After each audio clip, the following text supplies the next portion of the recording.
Les amis, dans cette dernière vidéo de ce soir, probablement, et de cette saga, Transfert de la destinée, j'étais venue marchander en Babylone. Et notre premier chapitre, et si je n'aurai pas terminé tout aujourd'hui, je le ferai demain. Je vous disais dans la vidéo précédente que j'étais la fille d'un paysan. Et bien que j'ai une origine aristocrate pour ma grand-mère, nous avons vécu très simplement. Et bon, mes parents étaient des paysans finalement. Ils avaient un terrain perdu dans la montagne. Et même dans ces lieux perdus, où la plupart des habitants étaient des analphabètes, on ne savait pas est-ce que c'était la télévision, on ne savait pas est-ce que c'était l'électricité, on n'avait pas de frigos, des réfrigérateurs et toutes ces choses modernes. Mais quand on nous demandait de créer quelque chose, chaque enfant créait quelque chose. Et c'était impressionnant quand je reviens en arrière. C'était des créations magnifiques, issues de l'imagination des enfants, avec ces caractéristiques. Donc, imaginez-vous la raison pour laquelle ces personnes s'approchent à nous. Parce que, comme je vous ai dit, déjà, ils sont la malédiction de ce Dieu. Car le but de tout ce groupe, c'est quoi? C'est de vraiment violer les lois de Moïse. Vous pouvez constater Exode 20. Et tu ne tromperas pas. Voler, convoiter, et surtout tromper. Voler, mentir, adultérer, forniquer et prendre le nom de Dieu en vain. Ce sont des condamnations pour ces personnes. C'est comme ça qu'ils vivent en haut. Contre toute loi. On monte ça comme la type N, qu'elle m'a pacté au diable. C'est passé, comme je vous disais, récemment à la télévision. Déjà, pour une avocate, j'étais en train de regarder son interview, elle faisait pitié. Hein. Elle essaye d'avoir le visage tout triste. Vous avez vu? Moquerie.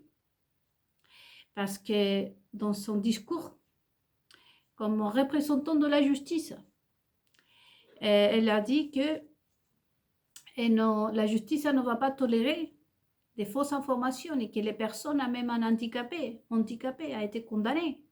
Imaginez-vous, de quoi on en parle? Vous savez que l'insigne de Dieu d'Israël, c'est la justice. Vous le savez, vous les Juifs.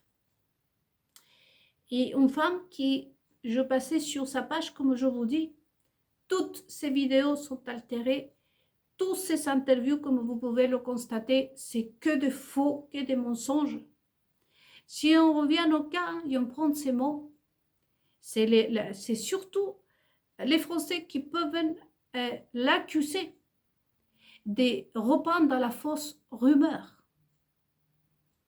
Parce que déjà, ce personnage n'existe pas. Déjà, n'a pas ses paupières. Déjà, elle-même, elle ment. C'est elle qui a négocié ma vie. Moi, j'ai des preuves.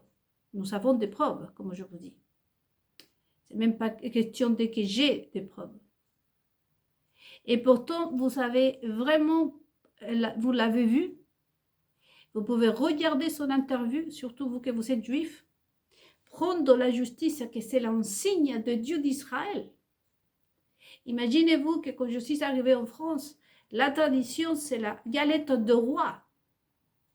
Imaginez-vous si je haïsse les Français et je prends cette tradition des Français et je ne sais pas, je la mets dans son tasse, je fais des choses en disant voilà ce que je fais avec la galette, je la mets comme, je la porte comme une chaussure, qu'est-ce que va ressentir le Français? Et je dis, bah, c'est une galette française, ça. Je l'ai achetée en France, je parle français. Vous avez vu que c'est type N, elle prend la justice. Vous avez constaté que tout ce qu'elle dit, c'est faux. et elle applique ce qu'est à Dieu d'Israël, la justice, sa justice, ce qui est sacré, ce qui le représente pour se moquer ouvertement, pas simplement de ce Dieu d'Israël, sinon aussi de nous, et aussi des Français, bien évidemment. Parce que là, vous avez découvert qui est cette personne. C'est-à-dire comme si moi, hein, je casse cette tasse et je mets la photo sur ma copine qui l'a cassée. Et je prends la justice pour mettre ma copine en prison alors que c'est moi qui a cassé la tasse. C'est pas se moquer du monde. C'est ça, Jezabel. C'est ça, ce groupe de trans. Qu'ils veulent appliquer la justice de Dieu sur une injustice. Faites attention. Je vous invite à méditer. Le but de ce groupe de Jezabel, cette religion de la Babylone, c'est d'appliquer la justice sur la injustice. Car nous, en tant que juifs, nous savons que notre Dieu est justice. La justice sur l'injustice. Et vous avez vu, notamment en France, que depuis 2017, on applique la soi-disant injustice sur l'injustice. On condamne les gentils et la justice, ce qui représente à ce Dieu d'Israël. On la met au service de l'injustice. Et là, vous avez un exemple très clair de ce qui est ce groupe inversé et la haine qu'ils ont contre Dieu d'Israël. Jésus, c'est juste pour faire diversion, on peut dire. Donc, c'est là l'intérêt qui vient derrière des personnes comme moi, parce que je ne suis pas la seule. Je ne suis pas la seule. Mais désormais, comme je vous disais, je parle de mon histoire. Donc, détruire, raser. Souvenez-vous, dans les 10 commandements, ce Dieu dit qu'il va persécuter. Lisez Exode 20 jusqu'à la fin. Il va radier, raser de la surface de la terre ses ennemis. Ce groupe-là, ce type de haine qui condamne des Français qui s'en prennent à un personnage qui n'existe pas et qui surtout a été créé sur ma vie. À la limite, c'est moi qui je devrais déposer plainte contre tous les lecteurs de Paris Match, du magazine Elle, contre toutes ces personnes qui, des programmes comme celui de Cyril Hanouna, qui tous ces panélistes, je crois que c'est dit comme ça, et lui-même défend ce personnage. À la limite, moi, je devrais déposer plainte, puisque c'est ma vie, c'est ma vie de laquelle on parle. Ça a été inspiré de ma vie. C'est ma vie qu'on a volée. Mais vous voyez que les Français sont condamnés, persécutés, et ça sert comme une raison pour comment censurer, un motif, une raison pour censurer les réseaux sociaux, pour persécuter la société. Et là, ce que je viens de vous dire est ce que Apocalypse 18 dit, tout comme Apocalypse 14, c'est toute la Bible. Vous voyez bien que là, imaginez-vous ce qu'ils font. Un personnage qui n'existe pas. Imaginons que je déguise dans une femme cette tasse et je l'appelle Marianne. Et avec l'intelligence artificielle, je la fais passer pour ma copine Marianne. Toutes les deux ici. Et je la vulgarise. Et vous rigolez, vous vous moquez de ma copine Marianne. Je dépose plainte contre vous pour vous avoir moqué de ma copine Marianne que j'ai créée avec l'intelligence artificielle et avec des masques en silicone. Voyez? Alors que des personnes vont être condamnées, persécutées, pour se moquer finalement d'une tasse. C'est ça ce repos de Babylone. Donc, là, bibliquement, qu'est-ce qu'on voit?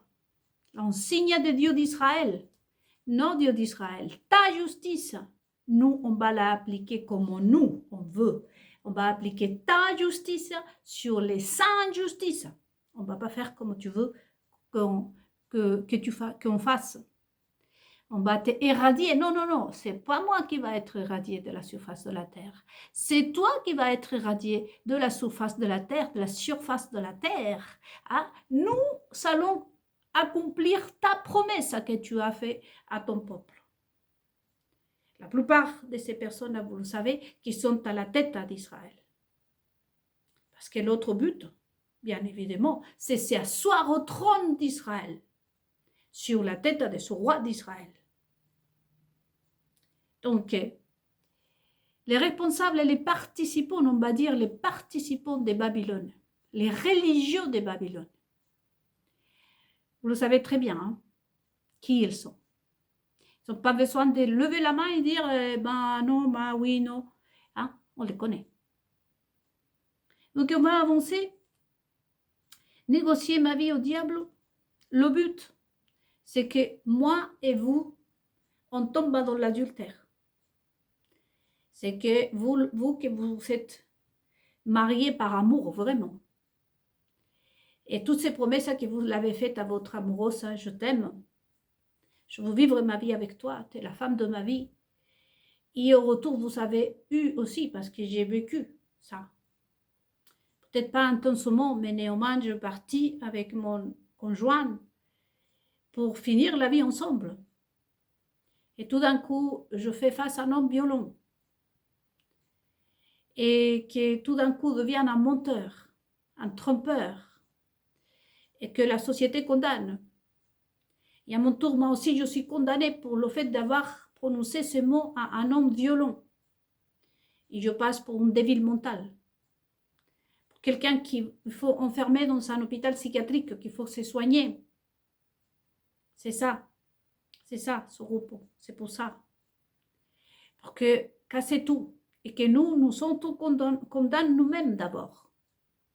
Que vous-même vous dites, une fois que vous êtes chamaillé avec votre épouse, à cette femme que vous l'avez dit que vous l'aimez parce que c'était vrai, vous l'aimiez. Vous ne voulez jamais la tromper, jamais mal lui parler, jamais la quitter. Vous voulez finir la vie avec elle, comme aussi nous les femmes. Vraiment, vous avez aimé votre enfant. Votre enfant avait envie et le désir de vous aimer en tant que maman, en tant que père. Vous avez désiré tout ça, mais tout d'un coup, vous dérapez comme vous dites les Français. Pourquoi? Et là, si vous voyez dans toutes vos histoires, vous qui m'écoutez à la maison, peu importe si vous êtes échoué, vous êtes chamaillé avec votre mère, votre père. Un jour, le père finit en train de violenter sa fille de manière sexuelle ou autre. La même chose. Cet homme-là va se dire, mais je ne suis pas né pour faire ça, je n'ai pas voulu faire ça. Beaucoup des personnes qui sont condamnées à la peine de mort aux États-Unis, j'ai entendu ce récit de plus en plus. Moi, vous savez que dans tout le parcours que j'ai fait, j'ai fréquenté le monde de la prison. Personne est né en se disant je vais faire le mal. Il y a des témoignages qui disent mais je ne sais pas, je ne peux pas t'expliquer ce qui m'a pris. Ce qui m'a pris, il y a le témoignage d'une personne que j'ai vue récemment raconter son histoire en Amérique latine. Elle disait, est-ce que je condamne l'acte? Parce que je suis partie pour la quitter, ma ex. Mais je ne sais pas, je ne m'en souviens pas, je ne sais pas ce qui m'est arrivé. Je pris une arme très coupante. Et je ne me suis pas contentée, elle lui disait, je ne me suis pas contentée de la frapper une fois. Je n'étais pas contente qu'elle soit encore vivante. Vous savez, l'histoire, c'est qu'il a fini avec la vie de cette femme. Il dit, je ne sais pas, je n'ai pas le temps de regretter, je ne sais pas, je sais que ça ne se fait pas, mais je ne sais pas, je ne m'explique pas comment j'ai fait ça.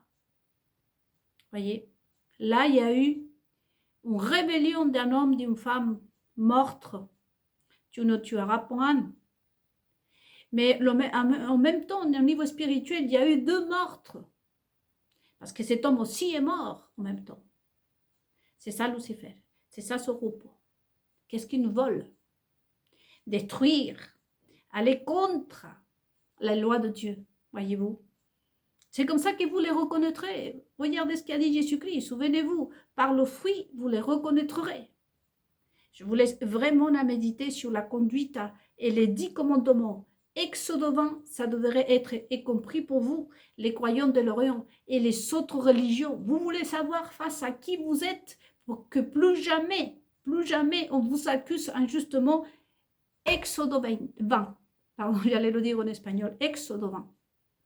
Prenez Exode 20 et examinez la personne à qui vous dit « Je suis un juif, je suis une juive, je suis une chrétienne, je voudrais te prêcher Jésus-Christ. » Prenez Exode 20 et si vous voyez ça en lui, vous dites « Ça, c'est un vrai chrétien, un vrai juif. » Mais si vous voyez tout le contraire, ça, c'est des religions qui appartiennent à la Babylone, des serviteurs de la Kabbalah, des Talmuds, des maçons, des personnes qui sont au service et des esclaves, bien évidemment, de ce système religieux, de cette religion, qui aussi on appelle système, mais de cette religion appelée Babylone, que vous trouvez sa description ici en Apocalypse ou le livre de Révélation 18, chapitre 18.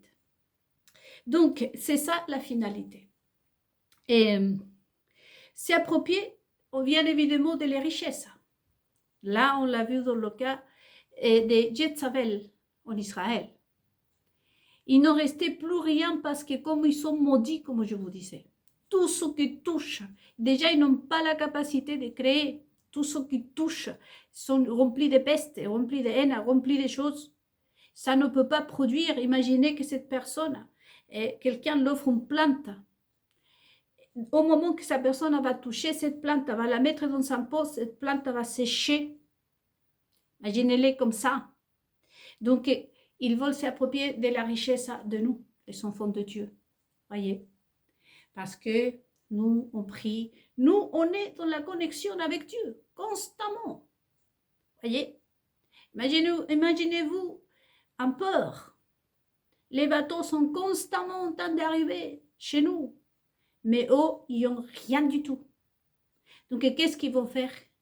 Ils vont venir nous voler ce qui est à nous. Pour cette raison, le fond. Et Jésus et le diable, comme je vous disais dans notre méditation, se livrent une bataille, bien entendu, pour nos âmes. Parce que Lucifer vit dans les ténèbres. Voyez-vous? Et le but au final, c'est vraiment éradier Israël. En chassant le Dieu d'Israël, le Dieu tout-puissant d'Israël, Israël, tel que ce Dieu l'a créé, n'existe plus. Aujourd'hui, lamentablement, moi je dirais que ça y est presque. Ça y est presque. Y effacer toute trace de leur Dieu. C'est ce que c'est arrivé avec la venue de Jésus-Christ, avant la venue de Jésus-Christ. Quand Jésus-Christ vient sur la terre, le Dieu d'Israël a été éradié, effacé de la surface de la terre. Ne gouvernait que Satan. Voyez, ils sont réussis une fois. Et celle-là, c'est la 12e. Alors, j'ai noté un peu pour pas aller dans plusieurs sujets. Permettez-moi pour cette troisième méditation. Voilà, la question. Pensez-vous qu'Israël est tenu et il est représentatif de les 10 commandements? Et cette question est pour vous les Juifs. Est-ce que vous pensez que vous, en tant que Juifs, vous êtes représentatif, vous représentez notre Dieu, votre Dieu? Est-ce que vous vous tenez à les 10 commandements, les 10 tables de Moïse? pour vous toutes les autres, tous les autres. Peu importe à qui vous soyez, hein. Posez-vous la même question. Prenez ces 10 commandements ce soir ou demain, petit à petit, et commencez à examiner, surtout ceux qui vont faire la marche pour Israël, ceux qui vont faire des manifestations pour Israël, ceux qui demandent et qui créent de lois, comme par exemple ce type de haine qui est soutenu par une grande famille qui se dit juive, créatrice même de l'État d'Israël. Examinez-les, voyez-vous. Je vous disais dans d'autres méditations que nous, on n'a pas besoin d'aller déposer plainte. Moi, je n'ai pas besoin que monsieur, la dynastie Rothschild vienne me dire à moi, quelle est la situation spirituelle de cette famille, comme toutes les autres familles. Nous avons un Dieu en Israël qui nous examine à travers de sa parole. Sa parole est la loi et la rivière pour où il passe. Personne ne peut venir à Dieu s'il ne respecte pas les lois, s'il ne représente pas les lois de Dieu. Donc moi, je n'ai pas besoin d'entendre personne, voyez-vous. C'est les lois de Dieu qui nous examinent. C'est lui notre juge. C'est lui qui va nous dire qui nous sommes. Voyez, nous n'avons pas d'intermédiaire, disait Jésus-Christ, entre Dieu et les hommes, autre que ce Dieu, le Fils de Dieu, Jésus-Christ. Excusez-moi, je regarde les minutes, je vois à peine. Mais si ça se coupe, comme je vous disais, j'ai beaucoup de soucis pour faire ces vidéos.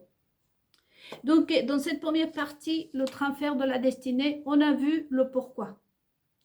Oh, ils sont pauvres, chassés. Et là, on a vu un apocalypse, non? Et nous, on est venus. Nous avons la lumière, la bénédiction de Dieu. Voilà pourquoi nous persécutent. À cette question aussi, pour répondre autant d'autres questions. Pourquoi autant de moyens de surveillance? Lucifer, à chaque fois, répète la même chose. Regardez ce qui s'est passé en Israël. Jezabel a commencé. Imaginons qu'en Israël, il y avait 30, comment pourrais-je dire, 30 sources d'eau. Jezabel, elle a contaminé la première, la deuxième, la troisième, la quatrième. Elle est arrivée à la dernière. Et quand elle arrivait à la dernière, c'était sa chute. Aujourd'hui, autant de moyens de surveillance parce qu'il ne reste presque plus de personnes comme nous. On doit nous repérer à la loupe. Là, vous avez une autre réponse. Pourquoi autant de moyens de surveillance? Parce que Lucifer est désespéré, parce que tout est en train de s'épuiser. Ils ont sorti les femmes, ils ont montré les femmes toutes nues, ils ont montré l'homosexualisme, ils ont fait plein de choses. Les trans, c'est la dernière nouveauté. Là, ils n'ont plus quoi vendre, ils n'ont plus en quoi mettre la main pour pouvoir manipuler, comme je vous dis, le peuple. Et pourquoi des femmes, par exemple, dans mon cas, moi, parce qu'il y a d'autres personnes, probablement vous faites partie de ces personnes à qui on vous a volé la vie. Probablement vous étiez un garçon génial, quelqu'un qui était un grand artiste, un dessinateur, quelqu'un d'important, que vous saviez que vous avez votre talent, mais on vous a tout simplement, comme on dit nous, vulgairement peut-être, on vous a pourri la vie et du jour au lendemain, ça a été votre chute. J'ai entendu aussi l'histoire d'un garçon que quelqu'un lui avait offerte une super opportunité qu'il lui avait attendue toute sa vie. Il était déjà mûr, plus de 27 ans il avait. Jamais dans sa vie, quand il était jeune, il avait fréquenté des garçons qui fumaient la drogue et qui faisaient plein de choses. Il n'a jamais tombé. Le jour où il avait réalisé ses rêves, vous savez quoi? La première chose qu'il a fait, enfin, la première chose, non. Mais au lieu de s'acheter autre chose, il a dit, je me suis acheté 1 kilo de cocaïne. Et aussi, il a tout perdu. Et lui, il se dit, mais je ne sais pas, je ne peux pas t'expliquer comment j'ai fait ça. Vous savez la réponse, parce que toutes ces créations, bien entendu, c'est quelqu'un d'autre sûrement en France ou peut-être ailleurs, qui a sorti tout son talent, qui s'est approprié de son talent, de ses créations. Et lui a été dénudé, parce que bibliquement, c'est dénuder la personne, les voler de ses vêtements et ils l'ont jeté à la rue. Il a fini comme le raté qui part de l'Amérique latine dans un grand pays qui a eu l'opportunité, mais regardez comme il est revenu, un drogué, qui aujourd'hui, il est en train de faire la moche dans un pays d'Amérique latine. Comment des histoires comme ça peuvent nous arriver. Voyez. Donc nous, dans cette vidéo que je vais pouvoir finaliser, je vous invite vraiment à réfléchir à toutes ces histoires que je vous disais. Le pourquoi, le vol de la destinée. Des femmes comme moi, dans mon cas particulier, parce que je vous disais, ça peut être n'importe qui, vous m'entendez. Mais moi, dans mon cas particulier, vous savez parfaitement bien que je suis une personne et tout à l'heure, je me suis mis debout et tout et tout. Imaginez-vous quand j'étais jeune. Sans maquillage, 48 ans, j'ai. Voyez-vous, j'étais hyper mignonne. Je suis une personne qui... J'avais beaucoup des amoureux. D'ailleurs, le personnage de la type N disait « Tous les garçons étaient amoureux de moi ». Je ne peux pas dire que tous les garçons étaient amoureux de moi. Mais il y a beaucoup de garçons qui m'admirent. Donc, toutes ces phrases à elle la tiennent de moi. Comme pareil, quand elle dit qu'elle avait 4 ans quand elle a perdu une sœur. Ça, c'est mon histoire. C'est vrai. Si vous êtes un journaliste, si vous êtes un Français, peu importe qui vous êtes, un Africain, un musulman, vous me contactez, je vous emmène où ma soeur de 4 ans est morte. C'est vrai, la mienne. Ce n'est pas son histoire à elle. Voyez? Donc, tout ça, tous ces mensonges contre la volonté de Dieu. Nous avons des familles représentatives d'Israël, d'ailleurs, tous les leaders d'Israël, main dans la main, reçus en France, en train de faire des shopping. Vous voyez bien que Zelensky, par exemple, c'est le meilleur pote de ces personnes-là. Et Zelensky, c'est qui? Normalement, un juif, un enfant de ce Dieu. Mais aujourd'hui, vous le savez qu'il n'est pas. Il ne l'est pas, parce que ce Dieu dit, je ne peux pas vivre ou habite le mal. Moi, par exemple, en tant que juive, désolé, mais je ne peux pas prendre une tasse de café avec Zelensky. Parce qu'il offense, mon Dieu. Parce qu'il vole, il ment, il fait la moche. Il cause des guerres, de sang. Il trompe. Comment voulez-vous que je partage avec cette personne? Voyez, Dieu n'habite pas où habite le mal. Notre Dieu, il ne peut pas s'habiter où habite le mal. Là, vous savez le livre d'Apocalypse qui vous répond à cette question. Donc, je vais profiter de ces dernières minutes, les amis, pour vous remercier pour votre attention et pour vous demander de partager surtout les informations avec le grand nombre de monde possible. Et si ça se coupe, vous savez que j'ai une petite difficulté avec ce téléphone. Normalement, il me faisait 45 minutes. Maintenant, hop, il se coupe à 17, à 10, à 20. On ne sait pas trop. Donc, je vais continuer pour vous dire. Quand j'étais plus jeune, j'étais arrivée en France. J'avais 24 ans. J'avais mes chevelures très longues. D'ailleurs, beaucoup de cheveux. Vous voyez que ce personnage de la type N, qui se dit autant aimer les Français, qui ment, qui crache sur le visage des Français. Parce que c'est avec votre argent, d'ailleurs la mienne. Cette année, mon compagnon et moi, on a payé beaucoup d'impôts, encore une fois. Il nous crache à la figure, il se moque de nous. Voyez, vous voyez qu'elle tient ses perruques, soi-disant. Ben, c'est pareil, parce que comme je vous disais, je vous ai montré mes cheveux. Je me suis coupé les cheveux spéciaux pour vous montrer comme ils repoussent et je n'utilise rien du tout. Voyez? Et donc, Dieu avait mes chevelures. Je vais vous poster des photos, de toute façon, je crois que sur Facebook, grandes et tout. Bien sûr que je ne laissais pas indifférents les gens. Mais au-delà de ma beauté probablement physique, parce que c'est pareil, j'étais en train de regarder une star française que vous l'appeliez Lolo Ferrari, voyez. Et je toujours blaguais avec ça. Je disais, moi, je suis comme Lolo Ferrari, voyez. Et donc, du coup, pourquoi? Parce qu'apparemment, hein, j'ai appris avec elle, j'ai appris de toute façon qu'il y a beaucoup de garçons qui m'admirent. Donc, tous les garçons étaient amoureux de moi. Et les cheveux, hein, toutes mes coiffures, à tel point que vous avez vu, hein, qu'un œil est tombé. Pourquoi? Parce qu'elle se met des faux paupières pour avoir les mêmes paupières que moi. Voyez, mes vêtements. Là, dans son vidéo, je sors avec un pull et j'ai la jupe. Elle s'est habillée pour faire la galette de roi exactement pareil. Voyez? Donc, tout ce qu'elle raconte est faux. Pour quelle raison?